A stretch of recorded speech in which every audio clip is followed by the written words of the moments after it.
Hello princesses! Today I'm going to be talking about the LUSH Emotional Brilliance Translucent Face Powder. I've had this little face powder for quite some time now and I never really reached for it, so I decided to do a review on it so I could find out why it's not something I usually reach for, which is kind of something that I do for quite a lot of products because they just end up sitting in my drawers because I always want to review the things that are really interesting. So the product description says, an ultra-fine translucent face powder with jojoba oil for a flawless finish to set makeup or even skin tone on bare skin. This light reflecting powder with pink undertones creates a matte finish.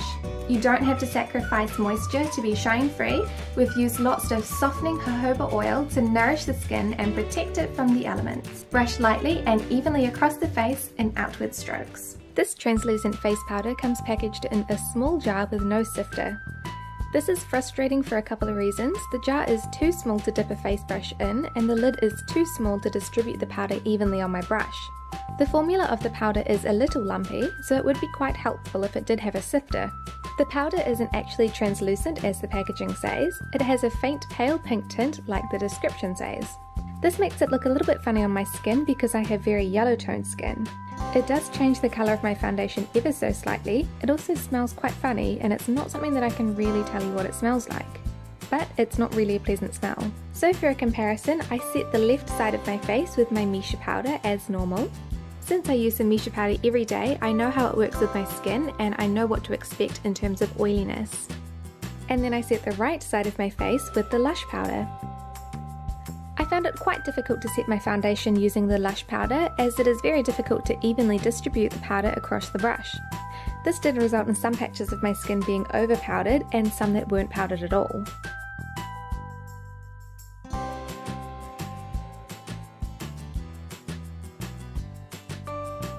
I didn't find that the LUSH powder blurred my pores or made my skin look smooth, but it doesn't really claim to.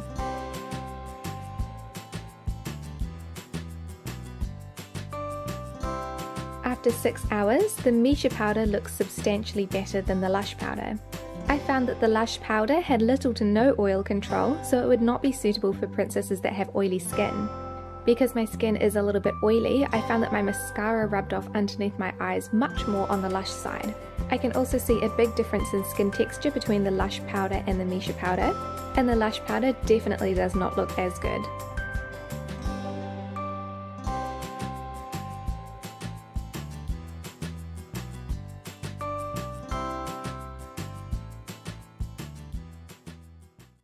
So of course you guys know that I do a blog post as well as a matching YouTube video, and since I do the blog post first so I can cover all the points properly, I was really surprised to see how little I like about this powder because I've had it for such a long time. I just wonder why I never really sort of gave it away before because I really don't like anything about it apart from the fact that it's cruelty free. I definitely like that, and I like LUSH as a company, which is probably why I did keep it. But yeah, I'm surprised at how many negative aspects I have about this powder.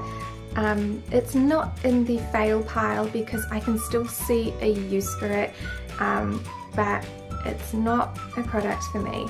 So I love that this product is cruelty free and it probably would be quite good for drier skin. I don't love that it has really frustrating packaging, like it's so small. How are you supposed to fit a face brush in there, and like there's no sifter, so the product just gets everywhere. And a small point about that as well, I did go into LUSH and ask them how they would use it, and they pretty much just told me that it was bad packaging.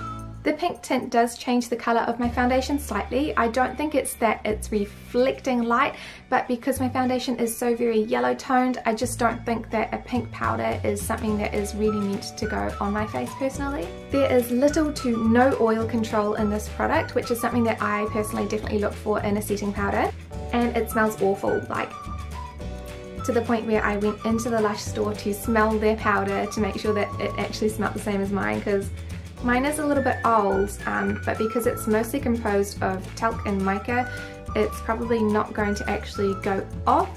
It just smells bad.